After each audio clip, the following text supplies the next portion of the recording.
Imagine this. What if you could take a bar of gold, sitting safely in a vault, and turn it into cash you can spend, without ever actually selling the gold?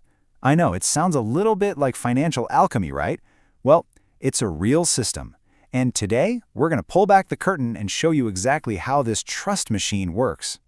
So let's just start with the big question, the one this entire thing is designed to answer. What if your physical gold could do more than just sit there, looking pretty?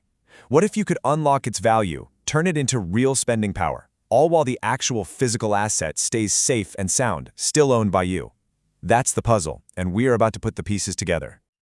All right, first up, spending the unspendable asset. To really get why this solution is such a game changer, you've got to understand the core problem. Physical assets, especially something like gold, are just, well, they're not spendable. You can't exactly shave off a few gold flakes to buy a cup of coffee, right? And that's always been gold's biggest weakness for daily life. And that leads to this classic dilemma that anyone who's into precious metals knows all too well. On one side, you've got the paper markets. It's basically a giant, volatile casino where the rules can and do change on a whim. And on the other side, you've got the safety of holding physical gold, but your wealth is trapped. It's totally illiquid. You're stuck choosing between high-stakes risk and, well, paralysis. Okay, so this is where goldbacks step in. They are designed to solve that unspendable problem head-on. These are the actual tangible assets at the very heart of this system. We're not talking about paper here. Each of these notes has a precise, verifiable amount of pure, 24-karat gold that's been vaporized, literally atom by atom, onto a polymer sheet. A single gold-backed note has exactly 1/1000th of a troy ounce of gold. Suddenly, gold is divisible, it's spendable, problem solved. So, we've got the physical asset. That's a great start. But how do you connect that physical reality to the digital world in a way you can actually trust? Well, that's going to require a whole new kind of infrastructure. Think of it as a stack of digital layers, all built on a rock-solid foundation of trust you can actually verify. The first layer in that stack is the workflow engine, at Propro. You can think of it as the brains of the whole operation. Now, the most important thing to get here is that it's non-custodial. That means it organizes everything, the agreements, the approvals, all the compliance checks, but it never, ever actually touches your assets. It's the coordinator, not the guy holding the money. Next up, we have Notary Chain, which is the essential human authority layer. And listen, this is not just some rubber stamp. We're talking about a specialized civil law notary, someone who is personally liable for the transaction, acting as a critical legal checkpoint. They verify that everyone involved actually intends to do what they're doing, and they provide the real-world legal weight that anchors the whole digital process in reality. And finally, there's Secure Bank Box.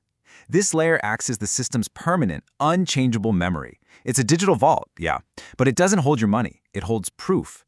Think of it as a digital safe deposit box for legal truth itself. Every contract, every verification, every notary seal is stored there forever, and it can't be altered.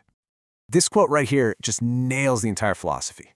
Value moves outside the system. Proof lives inside Secure Bank Box. What does that mean? It means your actual asset, the gold, the real value, it stays separate. It could be in your vault, it could be moving through traditional banking. The system doesn't care.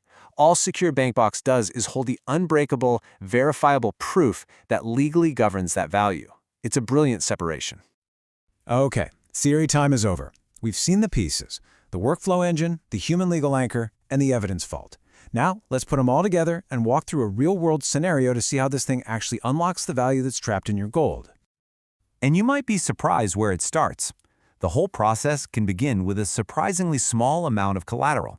The minimum to get started is just 15 goldbacks. You know, depending on the day, that's just a few $100. Right away, that tells you this system isn't just for the super rich. It's built to be accessible.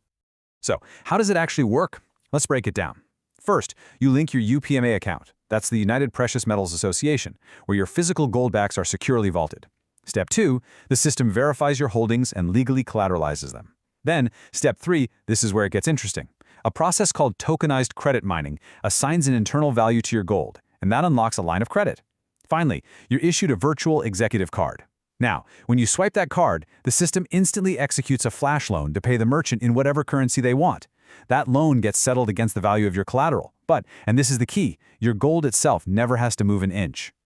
And here's the part that's just, honestly, it's stunning. That small physical holding, just those 15 goldbacks, can unlock a virtual executive card with a credit limit of up to $50,000. This is the magic of the whole system right here, turning a small, passive asset into a massive source of active, usable liquidity. So you can see, this kind of technology isn't just another financial tool.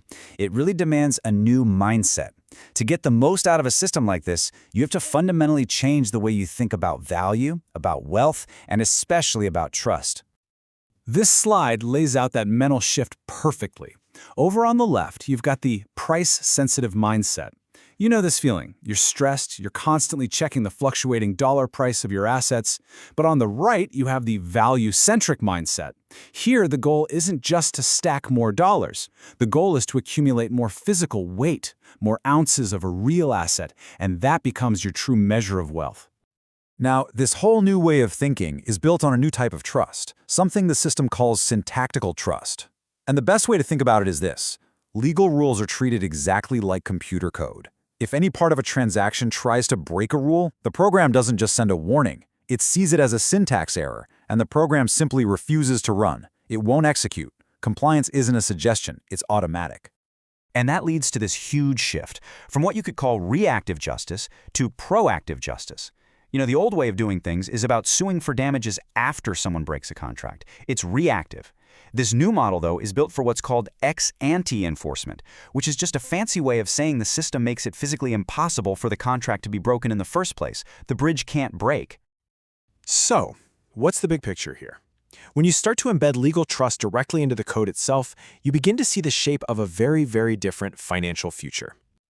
So let's do a quick recap of this architecture, because it's pretty genius. You have these three distinct layers all working together perfectly. AppPro Pro is the workflow engine, the brains. Notary Chain is the human authority layer, the legal anchor. And Secure Bank Box is the vault for the immutable proof. It's this clear separation of jobs that makes the whole system so incredibly robust and trustworthy. And this last quote really ties it all together. It says that AppPro Pro becomes the authority layer between intent, action, and proof. It doesn't replace what you want to do, and it doesn't replace what you actually do.